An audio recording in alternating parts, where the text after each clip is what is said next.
So hello students, आज हम start कर रहे हैं बॉटनी का एक बड़ा ही इम्पोर्टेंट टॉपिक, या बोला जाए बॉटनी का सबसे हाई वेटेज वाला टॉपिक, जिसे हम कहते हैं प्लांट मॉर्फोलॉजी। और एनसीईआरटी क्लास 11th का ये पार्ट है। इसमें सबसे इम्पोर्टेंट बात ये आती है कि अगर हम बात करें कि बॉटनी में सबसे इम्पोर्टेंट चैप्टर, सबसे हाई वेटेज वाले चैप्टर की बात करें तो उसमें प्लांट मॉर्फोलॉजी का नाम आता है। ठीक है, तो बहुत ही इम्पोर्टेंट टॉपिक है, इसलिए बहुत ध्यान से इसको पढ़ना। और सबसे पहले हम इस चैप्टर में पढ़ने से पहले इस चैप्टर के नाम के बारे में पढ़ेंगे कि प्लांट मॉर्फोलॉजी क्या होता है। तो प्लांट के बारे में तो हमें मालूम है कि प्लांट क्या है। ये वो फोटोसिंथेटिक ऑर्गेनिज्म होते हैं जो हमारे इकोसिस्टम, हमारे इन्वायरमेंट में पाए जाते हैं। और क्लासिफिकेशन की बात करें तो ये प्लांटे किंगडम को बिलोंग करते हैं। और मॉर्फोलॉजी की अगर हम बात करें तो मॉर्फोलॉजी क्या है, तो मॉर्फोलॉजी को जिसको आइडिया नहीं है मॉर्फोलॉजी का, वो ये समझे कि study of outer appearance of any object और एनी ऑर्गेनिज्म। किसी भी ऑर्गेनिज्म का आउटर अपीयरेंस अगर हम स्टडी करते हैं कि कोई ऑर्गेनिज्म या कोई ऑब्जेक्ट बाहर से कैसा दिखाई देता है, अगर हम ये समझने की कोशिश करते हैं तो उसे कहा जाता है मॉर्फोलॉजी। सीधी सी बात समझ लीजिए, सीधे शब्दों में अगर हम समझाने की कोशिश करें कि कोई बॉटल है, अगर बॉटल जो हम पानी पीने के लिए यूज़ करते हैं, अगर हम आपसे पूछें कि बॉटल का शेप कैसा है, तो आप बोलोगे sir it is cylindrical in shape. तो जो सिलेंड्रिकल उसका शेप है वो कैसे पता चला भाई? बाहर से देखने से पता चला। तो वो सिलेंड्रिकल शेप हमें जो बाहर से देखने से पता चला, तो वही उसकी क्या है, मॉर्फोलॉजी। यानी कोई भी ऑब्जेक्ट या कोई भी ऑर्गेनिज्म बाहर से देखने पर कैसा दिखाई देता है, इसी को हम मॉर्फोलॉजी कहते हैं। अगर मैं आपसे पूछूं कोई मॉर्फोलॉजिकल कैरेक्टर, मैं पूछूं आपसे what is the colour of your hair, बालों का कलर क्या है, तो आप बोलोगे इधर ब्लैक है या ब्राउन है या ब्लॉन्ड है। तो बाहर से देखने पे आपका कलर, हेयर का कलर हमें दिखाई देता है, और इसी को हम कहते हैं मॉर्फोलॉजिकल कैरेक्टर। यानी the study of outer appearance of any organism और object is known as morphology. ठीक है, तो यहाँ हम बात कर रहे हैं मॉर्फोलॉजी ऑफ फ्लावरिंग प्लांट्स की। और मॉर्फोलॉजी ऑफ फ्लावरिंग प्लांट्स में चलते हैं तो सबसे पहले आता है morphology is the study of external structure of organism.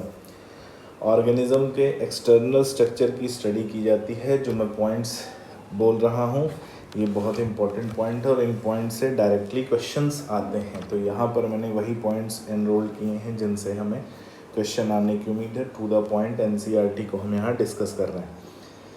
It involve the study of size, shape and structure of all living organism. तो मॉर्फोलॉजी में एक्सटर्नल फीचर की हम बात करते हैं, एक्सटर्नल स्ट्रक्चर की बात करते हैं, और एक्सटर्नल स्ट्रक्चर में तीन चीज़ों को डिस्कस करते हैं, इनको अंडरलाइन कर लेना। Size, shape and structure of all living organism and their relationship with their constituent part. और उनके कंस्टिट्यूएंट पार्ट का, जो भी ऑर्गेनिज्म है उसके अलग अलग जो बॉडी पार्ट्स हैं, उन पार्ट्स का आपस में क्या रिलेशन है, ये भी हम यहाँ पर देखेंगे। The term anatomy,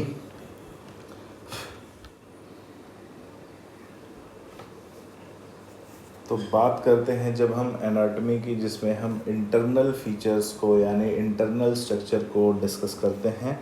the term anatomy refer to the internal biological structure. Internal biological structure कैसा है किसी ऑर्गेनिज्म का या किसी ऑब्जेक्ट का, तो उसे एनाटॉमी कहा जाता है। It usually involve study of detail of either gross और माइक्रोस्कोपिक स्ट्रक्चर। इसमें हम किसी माइक्रोस्कोपिक स्ट्रक्चर या किसी मैक्रोस्कोपिक स्ट्रक्चर को हम ग्रॉस फॉर्म में यानी डिटेल फॉर्म में देख सकते हैं।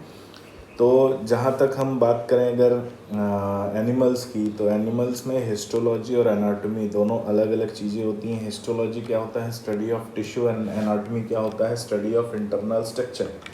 लेकिन जब हम प्लांट्स की बात करते हैं तो प्लांट्स में हिस्टोलॉजी और एनाटॉमी सेम होता है, यानी study of tissue and study of internal structure plants में सेम पाया जाता है। ठीक है बच्चों, तो ये हमें ध्यान में रखना है। तो यानी एनाटॉमी में हम माइक्रोस्कोपिक और मैक्रोस्कोपिक दोनों तरह के इंटरनल स्ट्रक्चर की स्टडी करते हैं। एपिडोनो एपिडोनोमी क्या होता है देखते हैं। The study of external morphological और external appearance of organism such as shape, size, colour, pattern, structure. तो ये मॉर्फोलॉजी का ही एक जो है स्पेसिफिक फीचर है जिसमें हम किसी भी ऑर्गेनिज्म के शेप, साइज, कलर, पैटर्न या स्ट्रक्चर की स्टडी करते हैं, और इसी को हम यहाँ पर प्लांट्स के केस में स्टडी करेंगे। एनाटॉमी को फिर से देख लेते हैं। The study of internal morphology और फॉर्म ऑफ स्ट्रक्चर, यानी the study of internal structure of internal parts like bones, organs को हम स्टडी करते हैं एनाटॉमी में। और अगर प्लांट्स की बात करें तो प्लांट्स का जो स्ट्रक्चर है वो बेसिकली दो सिस्टम का बना होता है मॉर्फोलॉजिकल। एक होता है रूट सिस्टम, वो सिस्टम जो ज़मीन के नीचे यानी अंडरग्राउंड यानी जियोट्रॉपिक जो ग्रोथ करता है और अंडरग्राउंड प्रेजेंट होता है फ्लावरिंग प्लांट में। और दूसरा पाया जाता है शूट सिस्टम, और शूट सिस्टम जो कि सॉइल के ऊपर प्रेजेंट होता है।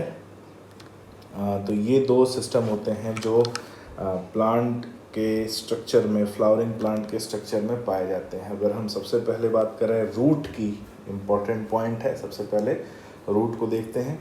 तो रूट प्लांट का वो पार्ट है जो जनरली मैं बात कर रहा हूँ, प्लांट का वो पार्ट है जो टुवर्ड्स द ग्रेविटी ग्रो करता है, जो ग्रेविटी की तरफ ग्रो करता है, पॉजिटिवली जियोट्रॉपिक होता है। और इसकी ओरिजिन एम्ब्रियो के रेडिकल पार्ट से होती है। ठीक है, एम्ब्रियो में रेडिकल पार्ट पाया जाता है जहाँ से रूट ओरिजिनेट होता है। R for radical and R for root, ये याद रखना है। Radical comes out from the seed coat in the form of soft structure and it moves towards the soil and it develops and shape primary root। तो embryo seed के अंदर होता है और एम्ब्रियो का जो रेडिकल पार्ट है वहाँ से रूट ओरिजिनेट होता है। और रूट ओरिजिनेट होता है तो सीड कोट से होते हुए रूट बाहर निकलता है, सॉइल की तरफ ग्रो करता है। और जो सबसे पहली रूट ग्रो करती है उसे प्राइमरी रूट कहा जाता है। ये पॉइंट याद रखना है, primary root which develops earlier from radical and it grows towards the soil या टूवर्ड्स द ग्रेविटी। तो प्राइमरी रूट क्या होता है? प्राइमरी रूट जो सबसे पहले डेवलप होती है root, it is form as a direct elongation of radical in most of the dicotyledonous plant. यहाँ बात हो रही है डाइकॉट प्लांट की।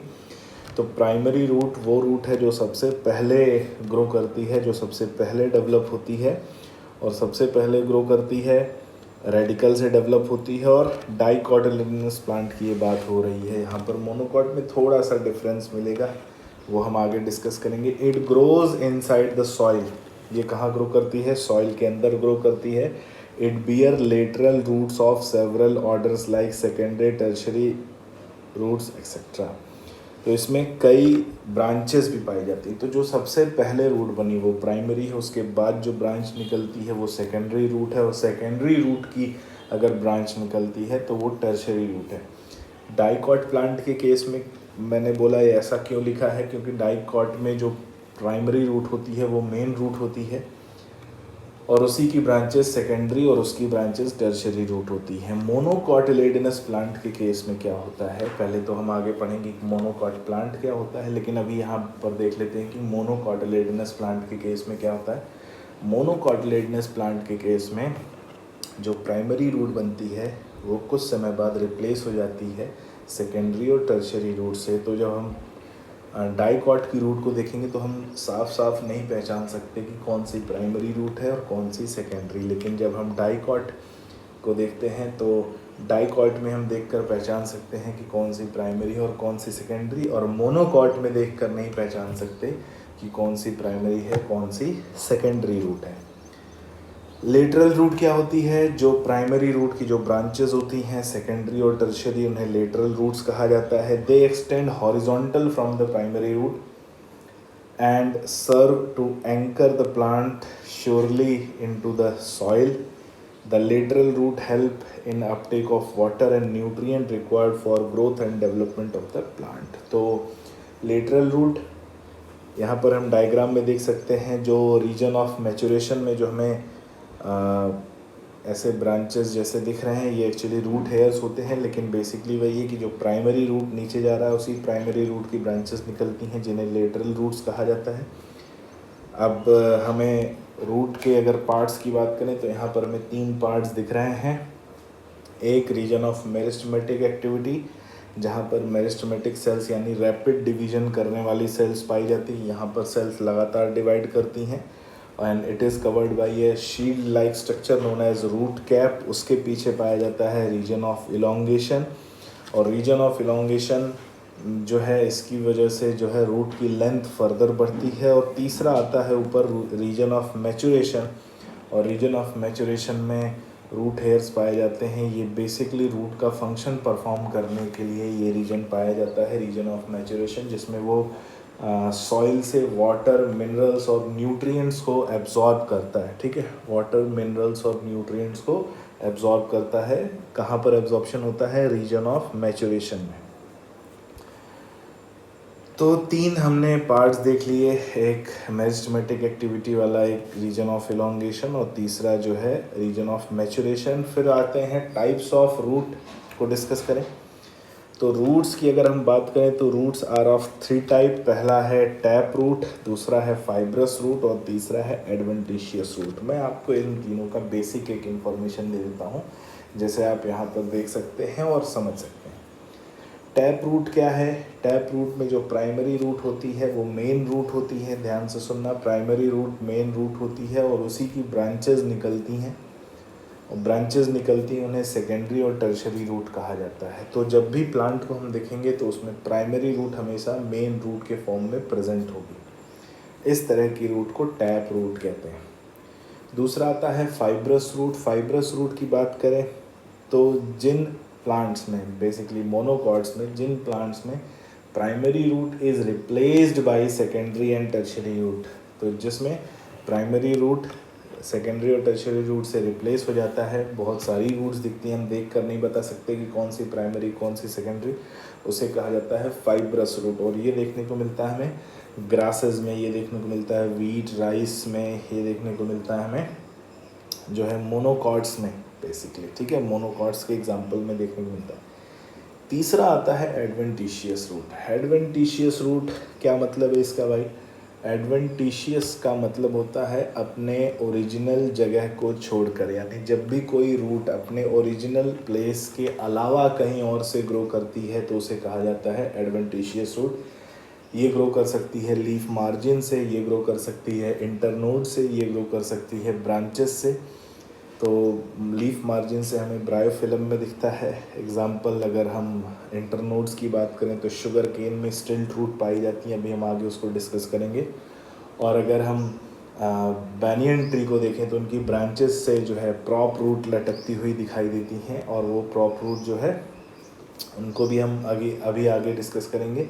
तो जो अपने ओरिजिनल स्थान यानी नेटिव प्लेस, रेडिकल को छोड़कर और कहीं से अगर रूट ओरिजिनेट होती हैं तो उन्हें एडवेंटिशियस रूट कहा जाता है, जो कि हमें यहाँ पर राइस प्लांट में नोड से ओरिजिनेट होती हुई एडवेंटिशियस रूट दिख रही है इस डायग्राम में।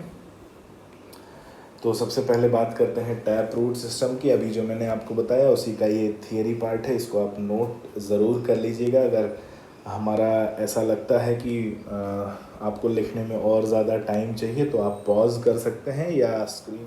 तो ये देखते हैं टैप रूट सिस्टम को डिटेल में, और नोट्स हैं जिनको मैं चाहूँगा कि आप बच्चे इनको नोट कर लें और इन्हीं के अकॉर्डिंग आप आगे बढ़ें अपनी पढ़ाई में, जिससे कि आपको ज़्यादा से ज़्यादा अच्छे से कवर कर पाएंगे टॉपिक और ज़्यादा से ज़्यादा मार्क्स आप स्कोर कर सकते हैं। तो सबसे पहले देखते हैं टैप रूट सिस्टम। और मैंने आपको बताया कि टैप रूट सिस्टम जो है ये सेंट्रलाइज रूट सिस्टम जैसा होता है, जिसमें प्राइमरी रूट जो है वो मेन रूट होती है और उसकी ब्रांचेस निकलती हैं जो सेकेंडरी और टर्शरी रूट बनाती हैं। तो टैप रूट सिस्टम के बारे में है, primary root is large central and dominating root of tap root system. तो जो प्राइमरी रूट होती है वही सेंटर पे होती है और वही सबसे लार्ज होती है और वही डोमिनेटिंग रूट होती है। उसी की ब्रांचेस जो है सेकेंडरी और टर्शरी रूट के फॉर्म में पाई जाती हैं। From the primary root other root sprouts laterally. तो प्राइमरी रूट से बाकी जो रूट्स हैं वो ओरिजिनेट होती हैं, अंकुरित होती हैं, स्प्राउट होती हैं लेटरली।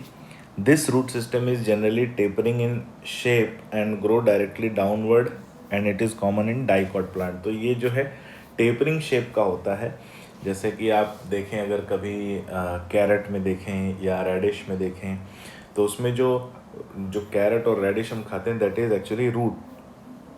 तो उसमें वो रूट जो है नीचे की तरफ ग्रो कर रही होती है और वो प्राइमरी रूट होती है, और वो टेपरिंग होती है, जितना डाउन जाएगा उतना उसका जो एंड है वो पॉइंटेड होता जाएगा। और ये मेनली हमें किस में देखने को मिलता है? Tap root system dicot plant में, ये हम पढ़ चुके हैं। नेक्स्ट आते हैं फाइब्रस रूट पे। फाइब्रस रूट मैंने बताया था कि जो प्राइमरी रूट है वैसे ही सेकेंडरी रूट भी आ जाती हैं। प्राइमरी रूट रिप्लेस हो जाती है large number of secondary root से। तो it consist of thin moderately branching root growing from the base of stem. The primary root is not prominent and is replaced by large number of root। तो इसमें जो primary root होती है वो prominent नहीं होती, वो मेन रूट नहीं होती, वो डोमिनेटिंग नहीं होती, और वही प्राइमरी रूट को सेकेंडरी और टर्शियरी रूट रिप्लेस कर देती हैं। तो जब हम रूट को देखेंगे तो हमें ऐसा नहीं बता पाएंगे कि कौन सी प्राइमरी रूट है और कौन सी सेकेंडरी रूट है, क्योंकि सभी एक जैसी दिखेंगी, सभी फाइबर्स के जैसी दिखेंगी, और इसका नाम इसीलिए क्या पड़ा है? Fibrous root. ठीक है। The fibrous root system appear as a thick tuft of root forming a mat-like structure at maturity। तो ये कैसा दिखता है कि एक पूरा बंडल है पतले पतले रूट के फाइबर्स का, और वो पूरा एक मैट जैसा, ठीक है, मैट जैसा स्ट्रक्चर बना रहा है। और ये हमें देखने को मिलता है किसमें? मोनोकॉटिलेडनस प्लांट और फर्न में। ठीक है, याद रखना, मोनोकॉट्स एंड फर्न में हमें फाइब्रस रूट सिस्टम देखने को मिलता है। ये हमें वीट में मिलेगा, राइस में मिलेगा, मेज़ में मिलेगा, शुगर केन में मिलेगा, ठीक है, मिलेट्स में मिलेगा।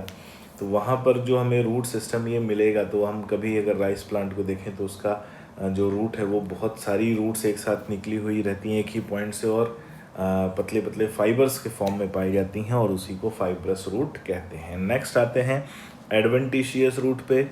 तो a root that arise from any point on the plant other than the radical of root axis. तो जब भी कोई रूट अपने रूट एक्सिस से या रेडिकल के अलावा किसी और स्थान से, किसी और प्लेस से ओरिजिनेट होती है, तो उसे एडवेंटिशियस रूट कहा जाता है। For example, prop root of banyan. Banyan जो बरगद का वृक्ष होता है, उसकी आप ब्रांचेस से देखेंगे तो वहाँ से रूट जो है नीचे की तरफ प्रोजेक्ट होती दिखाई देती हैं, वो प्रॉप रूट्स होती हैं। Aerial roots of monstera. Monstera एक प्लांट है जिसमें एरियल रूट्स पाई जाती हैं। दीज रूट्स आर, ये दो एग्जाम्पल हैं आपको याद रखने हैं।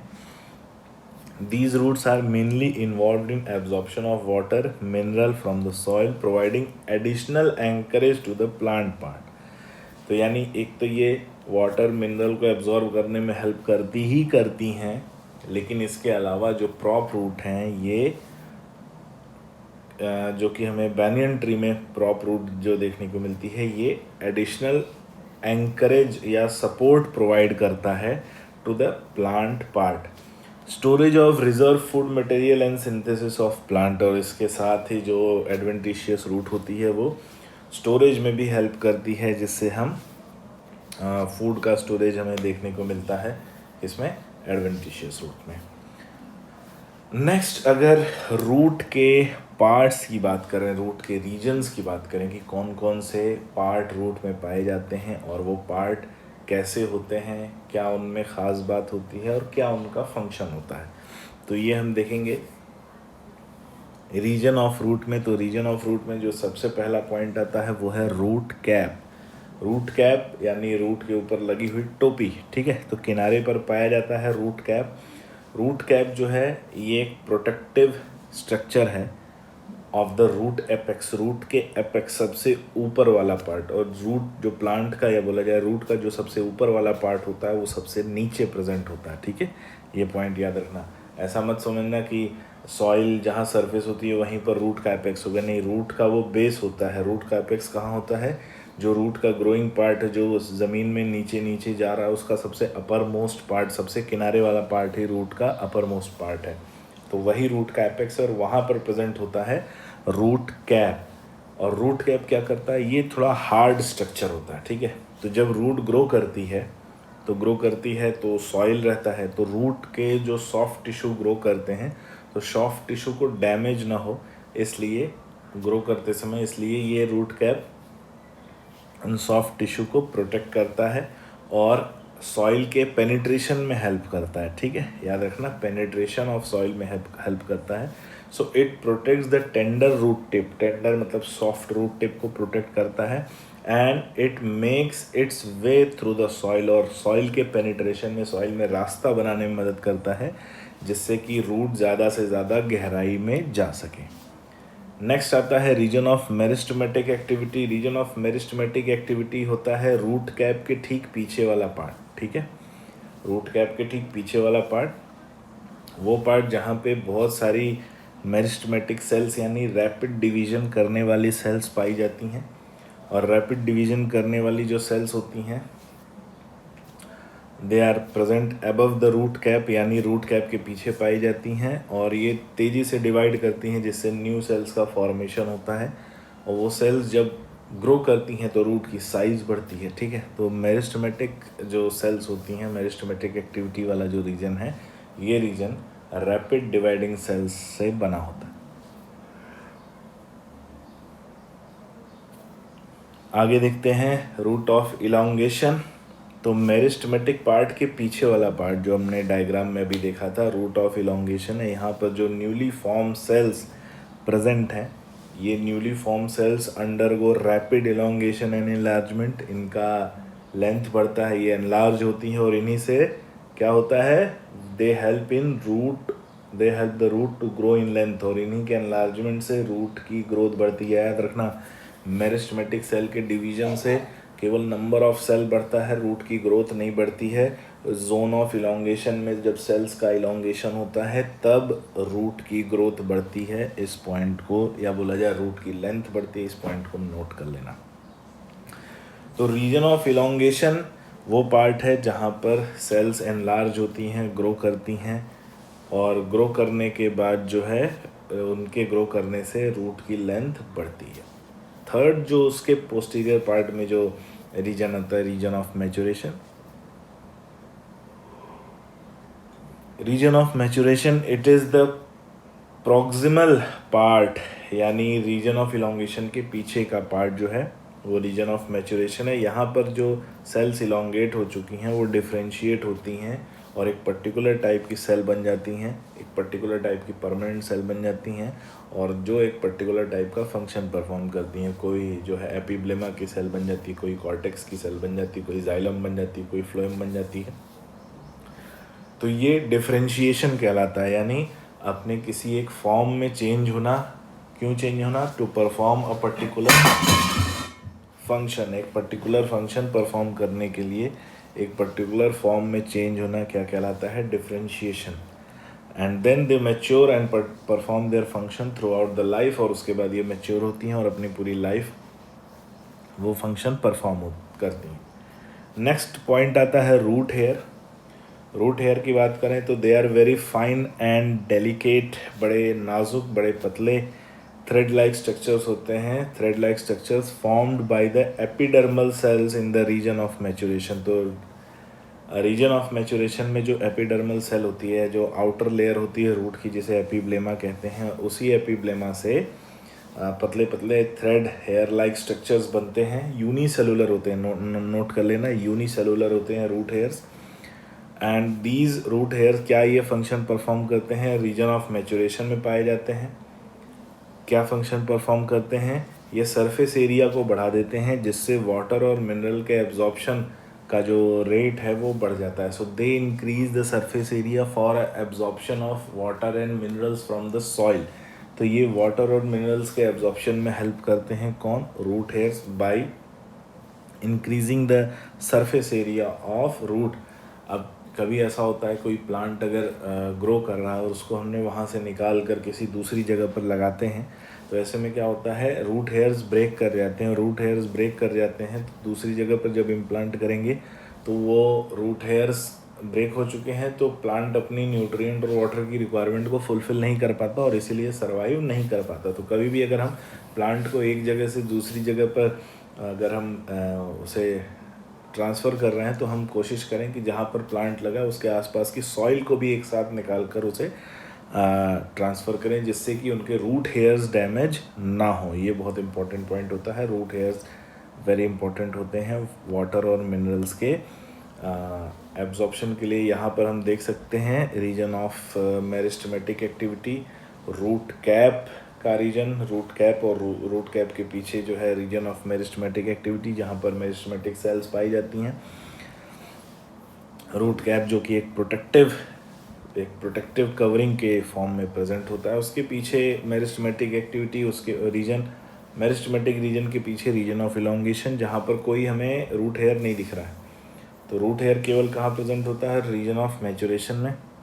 रीजन ऑफ इलोंगेशन में जो सेल्स हैं वो मैच्योर हो रही होती हैं, इलोंगेट हो रही होती हैं, उनकी लेंथ बढ़ रही होती है और इसी रीजन के इंक्रीज़ करने से, इसी रीजन की वजह से रूट की लेंथ बढ़ती है। ये रीजन आगे चल के जब मैच्योर होगा तो बन जाएगा क्या? रीजन ऑफ मैच्योरेशन, जहाँ पर रूट हेयर्स प्रेजेंट होंगी और ये रूट हेयर्स वाटर और मिनरल्स, याद रखना, वाटर और मिनरल्स को एब्जॉर्ब करने में हेल्प करती हैं। ठीक है, वाटर और मिनरल्स को एब्जॉर्ब करने में हेल्प करती हैं। कौन करता है?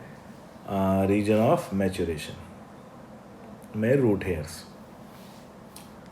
नेक्स्ट आता है modification of root.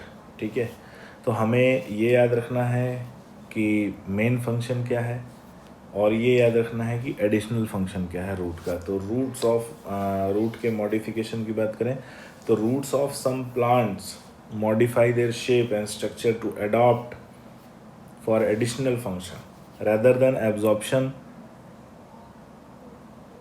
and conduction of water, they perform additional function like support, storage, food and respiration। तो यहाँ पर ये बात क्लियर हो गई कि कुछ रूट्स में मॉडिफिकेशन भी पाया जाता है ताकि वो एडिशनल फंक्शन को परफॉर्म कर सके। तो मेन फंक्शन क्या होता है?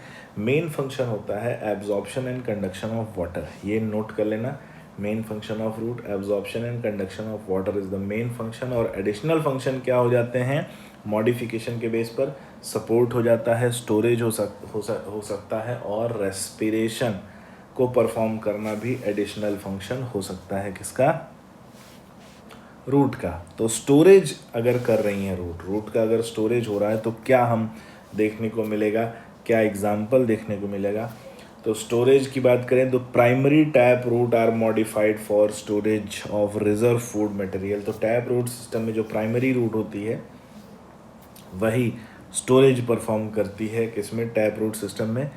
The secondary roots remain thin, और सेकेंडरी रूट्स जो है वो थिन होती हैं। They absorb water and minerals, और वो वाटर और मिनरल यानी सेकेंडरी रूट हेल्प करती हैं वाटर और मिनरल के एब्जॉर्प्शन में। The storage root swell up, अब जब स्टोरेज करेगा रूट में तो रूट क्या हो जाएगी? स्वेल कर जाएगी, और स्वेल करने से उसका कई तरह का शेप बन जाता है, कोनिकल बन जाता है, फ्यूजीफॉर्म स्पिंडल शेप बन जाता है, या नेपी फॉर्म बन जाता है, या ट्यूबरस बन जाता है। तो कौन कौन से प्लांट में कैसी रूट पाई जाती है? कोनिकल हमें दिखता है कि इसमें कैरेट में कोनिकल, बी डायग्राम आप देख सकते हैं। फ्यूजीफॉर्म या स्पिंडल शेप, ए डायग्राम हमें रेडिश में देखने को मिलता है। नेपीफॉर्म और स्फेरिकल हमें नेपीफॉर्म मिलता है किसमें? टर्निप और बीट रूट में, जिसे हम शलजम या चुकंदर बोलते हैं। और ट्यूबरस 4 o'clock प्लांट में हमें देखने को मिलता है। 4 o'clock प्लांट में हमें ट्यूबरस जो है रूट देखने को मिलती है, tuberous primary root which is modified for storage, जो स्टोरेज के लिए मॉडिफाई होती है। और अगर हम बात करें रेस्पिरेटरी रूट की तो बड़ा एक अच्छा एग्जाम्पल आ जाता है हमारे सामने रेस्पिरेटरी रूट का, Rhizophora the plant which grow in marshy area, develop marshy area यानी जहाँ दलदल है। अब मार्शी एरिया होता है तो वहाँ पर जो वाटर है और जो सॉइल है उसमें ऑक्सीजन कंटेंट कम हो जाता है, क्योंकि वहाँ पर माइक्रोब्स की एक्टिविटी ज़्यादा होती है, और वाटर जो है वो नीचे जो वाटर है वो एयर के कांटेक्ट में नहीं आ पाता, तो वहाँ पर वाटर की ऑक्सीजन की कमी हो जाती है। ऐसे में क्या होता है, रूट्स कुछ जो है वो बाहर की तरफ वर्टिकली अपवर्ड निकलती हैं, और ऐसी रूट्स को रेस्पिरेटरी रूट्स कहा जाता है या न्यूमेटोफोर्स कहा जाता है। तो यहाँ पर एग्जांपल है कि मार्शी एरिया में जो प्लांट्स पाए जाते हैं, their branches of roots come directly vertically upward and these occur when there is scarcity of oxygen in such place. और ऐसा कब होता है, जब वहाँ पर ऑक्सीजन की स्कार्सिटी होती है। These roots are called pneumatophores and through these roots air move inside the plant and cells get oxygen for cellular respiration. और इन्हीं रूट्स के थ्रू ऑक्सीजन प्लांट के अंदर जाती है और सेल्स जो है वो सेलुलर रेस्पिरेशन परफॉर्म करने के लिए ऑक्सीजन को एक्वायर कर पाते हैं। और एग्जांपल इसका है राइजोफोरा। एग्जांपल याद रखना, राइजोफोरा किसका एग्जांपल है, न्यूमेटोफोर्स यानी रेस्पिरेटरी रूट्स का बहुत फेमस एग्जांपल है। बहुत फेमस डायग्राम में ये पूछा जाता है कई बार एग्जाम में, ठीक है। क्यों होता है, किस एरिया में पाया जाता है, ठीक है, मार्शी एरिया में पाया जाता है। रूट्स जो है वर्टिकली अपवर्ड ग्रो करती हैं। दूसरी बात क्यों होता है, क्योंकि सॉइल और वाटर में ऑक्सीजन की कमी होती है, तो स्कार्सिटी ऑफ ऑक्सीजन को ओवरकम करने के लिए और इन रूट्स को न्यूमेटोफोर्स कहा जाता है। और इसी से क्या होता है, ऑक्सीजन अंदर जाता है, जिससे सेल्स जो है वो सेलुलर रेस्पिरेशन परफॉर्म कर पाती हैं। ठीक है बच्चों, आगे आते हैं प्रॉप रूट। और प्रॉप रूट की बात करें, root that arise from higher nodes of branches of stem and of certain plants to provide extra support. तो यहाँ पे क्या होता है कि ब्रांचेस से, नोड से कुछ रूट्स निकलती हैं और वो रूट्स नीचे की तरफ जाती हुई दिखती हैं, और नीचे जाकर वो रूट्स जो है एक्स्ट्रा सपोर्ट प्रोवाइड करती हैं। किसको एक्स्ट्रा सपोर्ट प्रोवाइड करती हैं, प्लांट सेल को, ठीक है, प्लांट को एक्स्ट्रा सपोर्ट प्रोवाइड करती हैं। Such stem are usually tall and slender and the prop root develop at successive higher level of stem elongate. This is seen in banyan। तो बरगद का ये वृक्ष है जिसमें हमें प्रॉप रूट, ये जो ब्रांचेस से लटकती हुई ऐसे डरावनी सी रूट्स दिख रही हैं। याद रखना इस वर्ड को, मैं आपको अभी शेयर करूँगा कि ये बहुत ही फेमस एक प्लांट है और ये फेमस ट्री है। किसी मूवी में ये यूज़ हुआ है, मैं आपसे अभी शेयर करूँगा। तो यहाँ पर ये डरावनी जो रूट्स दिख रही हैं लटकती हुई, यही होती हैं प्रॉप रूट, जो नीचे आकर उसको एडिशनल सपोर्ट देती हुई दिखाई देती हैं। तो हम इसमें देखेंगे ये प्लांट काफ़ी पुराना है और काफ़ी पुराना होने की वजह से यहाँ पर कुछ रूट्स जो है वो वाकई नीचे आकर एक नई स्टेम के फॉर्म में ग्रो कर चुकी हैं और एडिशनल सपोर्ट प्रोवाइड कर रही हैं। अब मैंने ये यूज़ किया कि ये इमेज जो है कुछ ऐसे जगह की है जो रियल है। मुझे उम्मीद है आपने एक आई थिंक मूवी या वेब सीरीज़ थी, आपने अगर देखी होगी पंचायत, तो उसमें जो हॉन्टेड ट्री था, ठीक है, हॉन्टेड ट्री जो बात होती है कि एक भूतहा पेड़, एक डरावना जो पेड़ था, वो यही पेड़ है बेटा। इसी पेड़ की शूटिंग हुई है, इसी ट्री की शूटिंग हुई है उस मूवी में।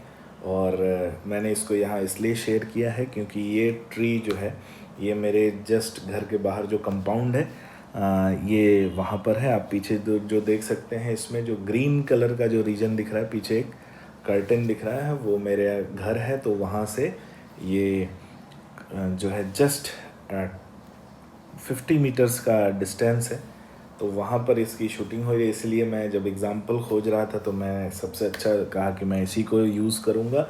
और डरावना है, क्यों डरावना है, क्योंकि हमें ये रूट्स लटकती हुई दिखती हैं और इन्हें प्रॉप रूट कहा जाता है। They are present for functional for further support to the plant, ठीक है।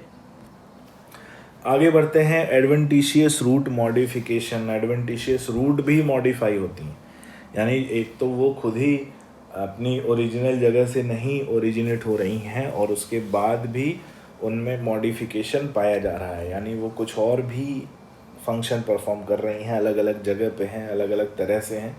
तो एडवेंटिशियस रूट मॉडिफिकेशन की बात करें तो adventitious roots are modified for various function. जैसे पहला है स्टोरेज के लिए, ठीक है, तो स्टोरेज के लिए हमें अगर हम बात करें तो they are swollen and take up various shapes to accommodate the storage and reserve food like tuberous, fibrous, nodulated and beaded. तो यहाँ पे हमें ट्यूबरस रूट दिख रही है, हमें फेसिकुलेटेड रूट दिख रही है, हमें नोडुलेटेड रूट दिख रही है, हमें मोनोलिफॉर्म बीडेड रूट दिख रही है और हमें एनुलेटेड रूट दिख रही है जिसमें रिंग स्ट्रक्चर हमें देखने को मिलता है। तो ये भी एग्जाम्पल हमें याद रखने हैं, किसके एग्जाम्पल हैं? Modification of adventitious root for storage. ठीक है, अब इन एग्जाम्पल के एग्जाम्पल हमारे कोर्स में नहीं है बेटा, हमें बस ये याद रखना है कि ये किसके टाइप्स हैं। So they are types of adventitious root which are modified for storage. ठीक है, हाँ कुछ एग्जाम्पल आ जाता है जैसे कि स्टिल्ट रूट का एग्जाम्पल। स्टिल्ट रूट की बात करें, फेमस है, कॉमन डेज में हम देखते भी हैं स्टिल्ट रूट। जब अगर प्लांट है, ऐसा कोई भी प्लांट है और उसके जहाँ से स्टेम निकल रही है, तो स्टेम में जो लोअर साइड में नोड्स हैं, तो लोअर साइड में नोड्स से जब रूट्स निकलती हैं और वो रूट्स सॉइल में धंस जाती हैं, उनको स्टिल्ट रूट कहा जाता है। मतलब roots arise from nodes part of stem, या बोला जाए lower nodes part of stem are known as stilt root and they are present to provide additional function to the plant. और ये हमें देखने को मिलता है शुगर केन में, मेज़ में। ठीक है, ये दोनों ही मोनोकॉट हैं, शुगर केन और मेज़ दो फेमस एग्जाम्पल है, इसमें नोट कर लेना स्टिल्ट रूट। ठीक है, आप कभी अगर शुगर केन के उसमें जाओ, फार्मलैंड में, खेत में जाओ, तो वहाँ पर आपको दिखेगा कि रूट को जब हम शुगर केन के किसी प्लांट को अगर हम पुल करेंगे तो वहाँ पर आपको स्टिल्ट रूट नीचे के नोड्स में दिखेंगी। ठीक है, मैच्योर प्लांट की बात कर रहे हैं। नेक्स्ट आता है क्लाइंबिंग रूट। क्लाइंबिंग रूट क्या होती हैं? ऐसी रूट जो क्लाइंब करने में हेल्प करती हैं। तो root arise from nodes that help weak stem plant to climb up with the help of support, as in case of money plant. तो मनी प्लांट में हमें क्लाइंबिंग रूट्स देखने को मिलती है, इनकी स्टेम उतनी स्ट्रॉन्ग नहीं हो पाती जिससे ये स्टेम अपने दम पे खड़ी हो पाए और प्लांट को सपोर्ट कर पाए, जिससे प्लांट क्लाइंब कर पाए। तो कोई भी सरफेस या कोई भी स्ट्रक्चर जो प्लांट के बगल में होता है, उनकी रूट्स उससे अटैच हो जाती हैं और रूट अटैच होने के बाद सपोर्ट प्रोवाइड करती हैं, जिससे वो प्लांट क्लाइंब कर सकता है या ग्रो कर सकता है। ठीक है, तो ये एग्जाम्पल हमें मनी प्लांट में देखने को मिलता है। किसका एग्जाम्पल? क्लाइंबिंग रूट का। उम्मीद है ये डायग्राम आप देख रहे होंगे और यहाँ से आपको ये समझ में आ रहा होगा। नेक्स्ट आता है फोलियर रूट। फोलियर रूट क्या है? जब रूट्स लीफ मार्जिन से ओरिजिनेट करती हैं, लीफ को फोलियर कहा जाता है, फोलियस कहा जाता है। तो लीफ मार्जिन से, यानी फोलियर मार्जिन से जब रूट ओरिजिनेट होती है तो उन्हें फोलियर रूट कहा जाता है, and that is seen in bryophyllum. और ये हमें किस में देखने को मिलता है? ब्रायोफिलम में देखने को मिलता है। एक बड़ा इम्पोर्टेंट और मॉडिफिकेशन आ जाता है एडवेंटिशियस रूट का, हॉस्टोरियल रूट। हॉस्टोरियल रूट क्या होता है? It is seen in parasite plant. ये हमें पैरासाइट प्लांट में देखने को मिलता है। These root pierce through the host tissue and suck out the nutrient in Cuscuta. Cuscuta में हमें देखने को मिलता है, यहाँ पर ये डायग्राम दिख रहा है कि एक स्टेम है, उसके चारों तरफ रूट जो है वो फोल्डेड इलोंगेट, मतलब लपेटी हुई कॉइल्ड फॉर्म में दिख रही है। तो पैरासाइट प्लांट यानी कस्क्यूटा में हमें देखने को मिलता है। ये क्या करती है? होस्ट टिश्यू से न्यूट्रिएंट को एब्जॉर्ब कर लेती है। ठीक है, होस्ट टिश्यू से न्यूट्रिएंट को एब्जॉर्ब कर लेती है, यानी होस्ट की बॉडी पर डिपेंडेंट होती है न्यूट्रिशन की, और इसीलिए इसे पैरासाइट प्लांट में पैरासाइट रूट्स के फॉर्म में देखा जाता है। ठीक है, नाम याद रखना इसका, कस्क्यूटा का एग्जाम्पल है। ठीक है, तो यहाँ था एक बेसिक इंट्रोडक्शन और इन्फॉर्मेशन किसके बारे में? रूट के बारे में। नेक्स्ट बढ़ते हैं हम लोग स्टेम के बारे में। और स्टेम की बात करें तो the part of plant that show negatively geotropic growth, जो नेगेटिवली जियोट्रॉपिक ग्रोथ शो करता है, यानी ग्रेविटी के अगेंस्ट ग्रो करता है, यानी सॉइल में ऊपर की तरफ, एयर की तरफ ग्रो करता है, इसे स्टेम कहा जाता है। It lies above the soil, ये सॉइल के ऊपर प्रेजेंट होता है। जनरल नॉर्मली, हम एबनॉर्मल कंडीशन की बात नहीं कर रहे हैं। And it bear nodes and internodes, तो स्टेम की पहचान ही इसी से होती है कि उसमें नोड्स और इंटरनोड्स पाए जाते हैं। नोड्स वो पोजीशन है जहाँ से लीव्स और ब्रांचेस ओरिजिनेट होती हैं, और इंटरनोड्स दो नोड्स के बीच का जो पार्ट है उसे इंटरनोड कहा जाता है। तो लिखा क्या है कि nodes are the portion that bear leave branches and buds, तो नोड्स वो पोर्शन है जहाँ से आप देख सकते हैं इस डायग्राम में, जहाँ से ये ब्रांच निकल रही उस पार्ट को नोड कहते हैं, नीचे भी जहाँ से ब्रांच निकल रही उस पार्ट को नोड कहते हैं, और इनके बीच का जो पार्ट है, जो लंबा डंडे जैसा पार्ट दिख रहा है, उसे इंटरनोड कहते हैं। Internode are the portion that occur between two nodes, internode वो पोर्शन है जो दो नोड्स के बीच में पाया जाता है, ठीक है। तो स्टेम यानी नेगेटिवली जियोट्रॉपिक ग्रो करने वाला पार्ट, जो ग्रेविटी के अगेंस्ट सॉइल के बाहर हवा में ऊपर की तरफ ग्रो करता है और लाइट की तरफ ग्रो करता है, तो इसे पॉजिटिवली फोटोट्रॉपिक भी बोल सकते हैं। नोट कर लेना, positively phototropic. Birds and branches में भी टर्मिनल और एक्सिलरी, तो ब्रांचेस और बर्ड्स जो है वो लीफ के टर्मिनल यानी किनारे पर, शीर्ष पर, एपेक्स पर और साइड में भी हो सकते हैं। अंडरलाइन कर लेना नेक्स्ट पॉइंट को। The main function is to spread out branches and bearing leaves, flower and fruits. तो स्टेम का जो मेन काम है, मेन फंक्शन है, वो है कि ब्रांचेस को ओरिजिनेट करना, लीव्स को ओरिजिनेट करना, जिसपे फ्रूट्स और फ्लावर्स पाए जाते हैं।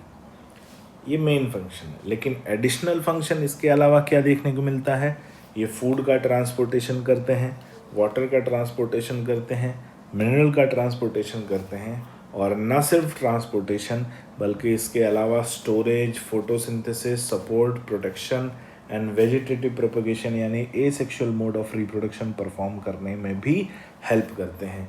तो हमें मेन फंक्शन को भी याद रखना है और एडिशनल फंक्शन को भी याद रखना है। तो मेन फंक्शन हो गया to spread out branches bearing leave, flowers and fruits, ये मेन फंक्शन है। एडिशनल फंक्शन क्या हो गया? Transport of food, water and mineral and storage, photosynthesis, support, protection and vegetative propagation. Vegetative propagation plants का जो somatic part होता है, structural part से अगर रिप्रोडक्शन परफॉर्म करते हैं तो उसे वेजिटेटिव प्रोपगेशन कहा जाता है। यहाँ पर हम देखेंगे कि अगर हम बात करें, जैसे हम कटिंग का प्रोसेस परफॉर्म करते हैं रोज़ में क्या करते हैं? स्टेम लिया, उसकी एक कलम बनाई और मिट्टी में लगा दिया, और कुछ समय बाद वो ग्रो कर जाता है, नया प्लांट बन जाता है। तो that is vegetative propagation. Cutting का प्रोसेस हमें देखने को मिलता है कई प्लांट्स में।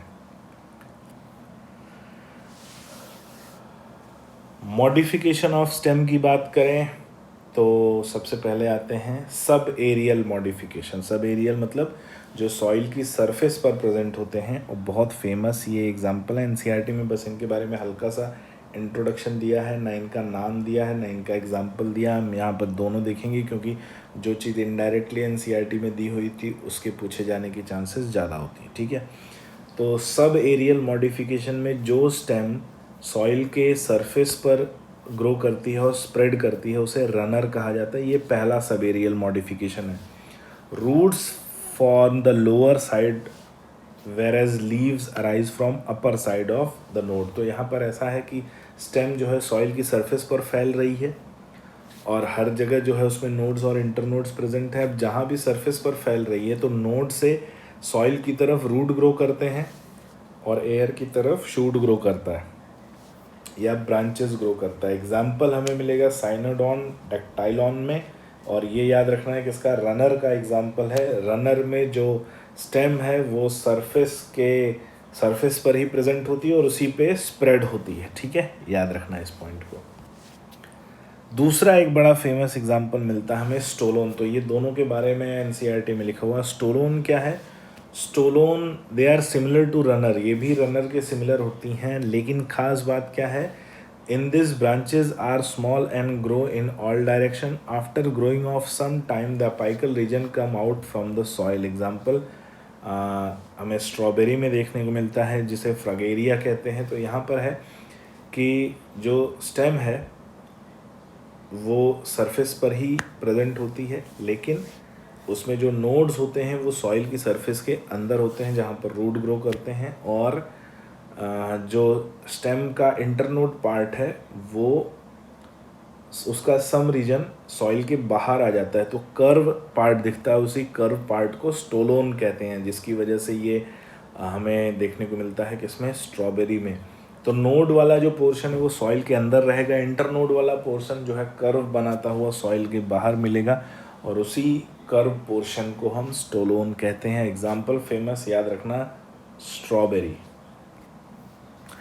तीसरा जो एग्जाम्पल हमें मिलता है इसका वो है सकर्स। ठीक है, सकर्स की बात करें, so in it the main stem grows in soil but branches germinate from nodes above the example mint. तो इसमें जो मेन ग्रो है, मेन जो स्टेम है वो सॉइल में ही ग्रो करती है, लेकिन जहाँ पर नोड्स होते हैं वहाँ से नए ब्रांचेस निकलती हैं। तो हमें ऊपर से देखेंगे तो हमें स्टेम जो है सॉइल के ऊपर नहीं दिखेगी, वो सॉइल के नीचे ही ग्रो कर रही है। यानी ये कैसी सॉइल है, ये ये एक ऐसी स्टेम है सॉइल के अंदर ग्रो करने वाली, लेकिन जहाँ जहाँ उनके नोड्स होंगे वहाँ वहाँ से नई ब्रांचेस निकलती हुई दिखेंगी। तो हमें ऐसा लगेगा कि ये अलग अलग प्लांट हैं जहाँ से अलग अलग ब्रांचेस निकल रही है, लेकिन वो सेम प्लांट की ही स्टेम होती है जो पूरे एरिया में फैली होती है, और फैलने की वजह से अलग अलग नोड से ब्रांचेस निकलती हुई दिखाई देती हैं। और ये एग्जाम्पल हमें देखने को मिलता है किसमें, मिंट में। ठीक है, मिंट का बहुत फेमस एग्जाम्पल है किसका, सकर का। तो हमें याद रखना है रनर, स्टोलोन और सकर, तीनों के नाम, तीनों का अरेंजमेंट कैसा होता है, तीनों का ओरिएंटेशन कैसा होता है, और तीनों के एग्जाम्पल कैसे हैं। फोर्थ आता है ऑफसेट। ऑफसेट जो है ये जनरली एक्वेटिक प्लांट में देखने को मिलता है। ठीक है, एक्वेटिक प्लांट में plants which have fragile stem. ठीक है, प्लांट्स जिनकी जो स्टेम है काफ़ी नाजुक होती है और आसानी से टूट जाती है। तो जो एक्वेटिक प्लांट है ये फ्लोट करते हुए हमें दिखते हैं, तो इनकी स्टेम आपस में इनके अलग अलग पार्ट्स को कनेक्ट करती हैं, उन्हें ऑफसेट कहा जाता है। एग्जाम्पल पिस्टिया एग्जाम्पल है इसका। तो हमें नाम याद रखना है, हमें एग्जाम्पल याद रखना है, और इस डायग्राम को याद रखना है कि कैसा दिखता है और किन प्लांट्स में पाया जाता है। तो ऑफसेट एक्वेटिक प्लांट्स में पाया जाता है जिसमें स्टेम काफ़ी फ्रेजाइल होती है, और एग्जाम्पल इसका पिस्टिया है। ठीक है, तो यहाँ तक बच्चों अभी इस वीडियो में इतना ही।